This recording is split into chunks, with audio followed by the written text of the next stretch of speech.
Oh my god, esto va a ser épico, papus.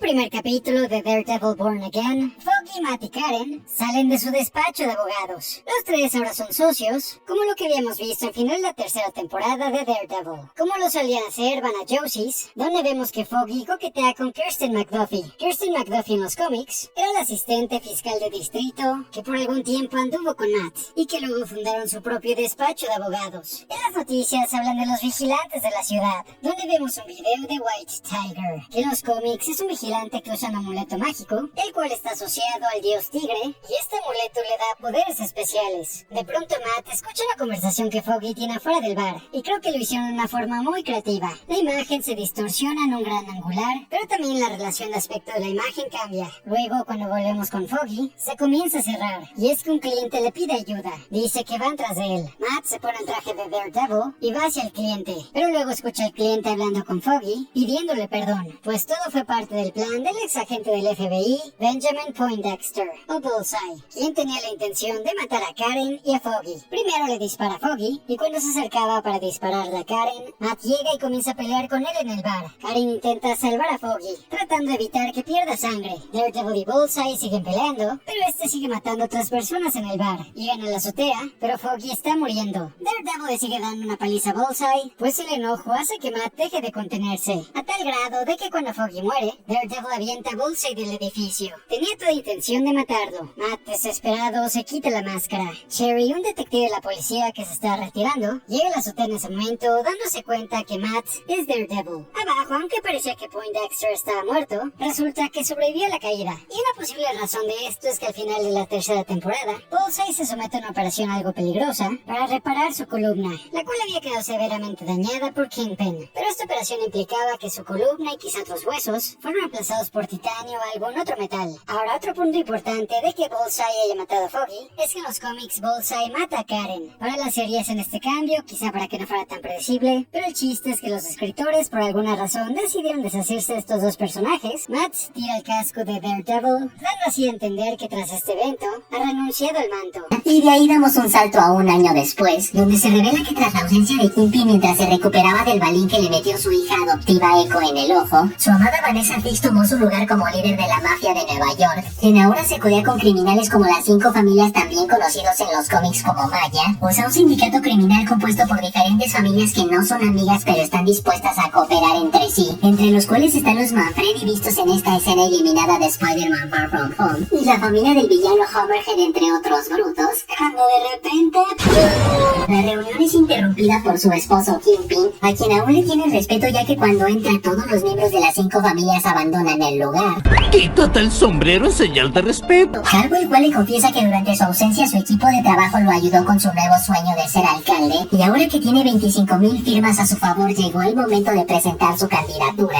Y de ahí nos vamos al juicio del infeliz de Bullseye, a quien condenan a cadena perpetua sin posibilidad a fianza, a pesar de que para mí el marrano se merece silla eléctrica o inyección letal, pero en Nueva York la ley impide condenas mortales. Todos son unos ñoños respetuosos de la ley. Y de regreso con nuestro Señor Jesucristo, durante una reunión con Karen confiesa que se prometió a sí mismo jamás volver a tomar el manto de Daredevil y ahora se dedicará única y exclusivamente a trabajar en el despacho de Kirsten McDuffie, fiscal la cual en los cómics es uno de los muchos pollos con los que Matt le ha puesto duro contra el muro, y cuando descubrió su identidad secreta decidieron abrir un despacho juntos, pero si aún siguen sin creer que Matt es el galán de galanes del UCM, Kirsten le pide de favor reunirse con una nueva clienta llamada Heather Glenn, terapeuta a la cual en los cómics también le llegó a revisar el aceite una que otra vez, y en el caso de esta serie no es la excepción, ya que Kirsten engañó a Heather haciéndole creer que Matt necesitaba terapia psicológica, mientras que a Matt le engañó haciéndole creer que Kirsten necesitaba sus servicios de abogado, trampa la cual surtió efecto ya que ambos sintieron mariposas en el estómago el uno por el otro, solo que en el caso de Matt esas mariposas se convirtieron en diarrea cuando se enteró de la candidatura de Wilson Fisk. ¿Qué? Ahora sí le dijo. Matt intercepta a la afuera de sus oficinas a Fisk y le pide una reunión breve. Aquí ambos parecen causas de toda la vida, Hasta se les hace nostálgico volverse a ver. Pero la buena onda no dura mucho. Matt le promete que estará atento a todos sus movimientos porque no le cree esa vaina de que ahora quiere ser bueno con el pueblo y ser su alcalde. Mientras que Fisk le advierte que si llega a ser alcalde, por si acaso, se acabaron los tipos con mascaritas ridículas. Así que oficialmente, ambos están avisados. Murdoch y Heather salen por la noche una vez más. Van contándose sus días y qué tal les ha ido, hasta que de la nada se desactivan las parabólicas a Matt. Y el imposible se hizo realidad.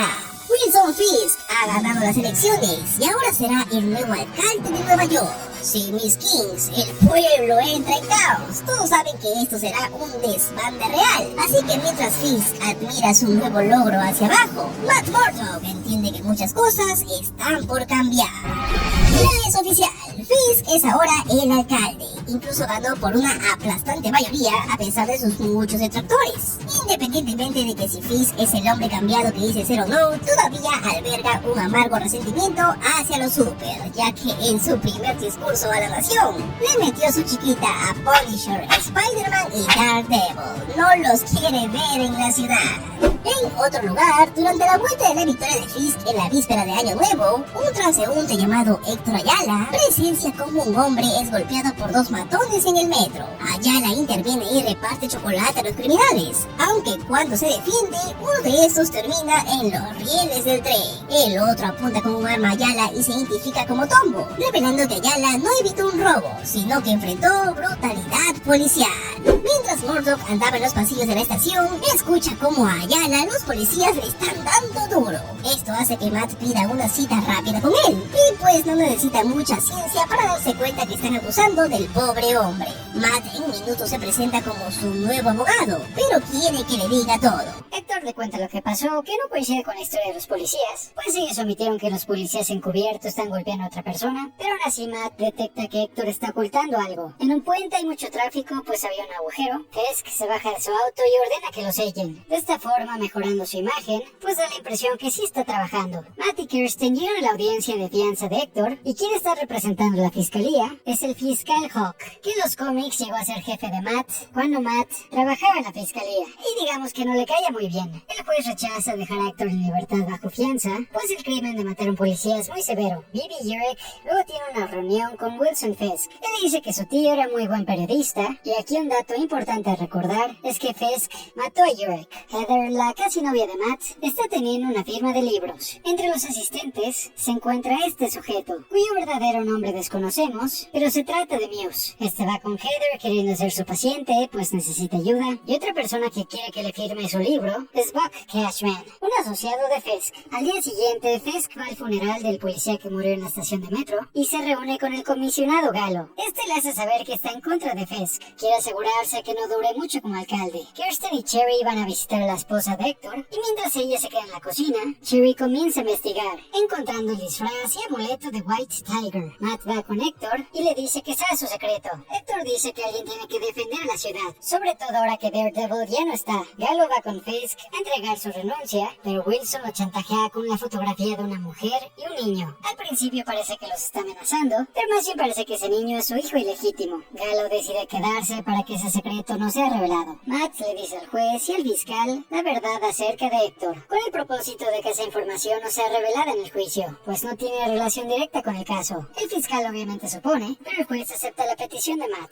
Nada es imposible para nuestro prota. Mueve cielo, mar y tierra para encontrar al inocente que estaba siendo asaltado por los policías gandallas. Enseñaba a Nicky Torres y estaba escondido en su apartamento como todo un puñetas. La cuestión es que resulta que los policías van un paso por delante de Matt y lo encuentran primero, así que se arma la gorda con guamazos por aquí y guamazos por allá, los cuales Matt resiste como todo un hombre debido a que no quiere que su lado más oscuro salga a la luz. El problema es que a los policías pasarse de la raya y desenfundar la fusta para volarle los sesos, Matt se ve forzado a usar sus instintos de ordevencianos fracturándole el brazo a uno, escena en la cual revela que tiene un tatuaje de Punisher en el antebrazo, luego estrellando al otro directo contra la nevera, y por último trapeando el piso con sus caras a pesar de que sus icónicas gafas terminan rotas. ¡Cielos! ¡Destruiste a ese sujeto sin tocarlo! Episodio el cual termina dejando en claro que a pesar de la promesa que Wilson Fisk le hizo a Matt Murdock, aún es capaz de hacer lo necesario con tal de conseguir lo que quiere, como manipular al comisionado de la policía para que esté de su lado, ya que de lo contrario le reducirá su sueldo, obligará a sus policías a cargo a trabajar horas extras sin paga y revelará al mundo que tiene un hijo que lleva años escondiendo, solo que el hecho de ser una basura de persona no significa que no tenga sus propios problemas, como el haber descubierto que su esposa Vanessa lo engaña con un tipo llamado Adam. El tema es que como la ama demasiado le promete que no asesinará al tal Adam, sino de hecho ambos se comprometen a ir a terapia de pareja para solucionar sus problemas. Pero en eso, ¡pum!, al su hombre de confianza y nueva mano derecha, Blue Cashman, buscar a la psicóloga ideal para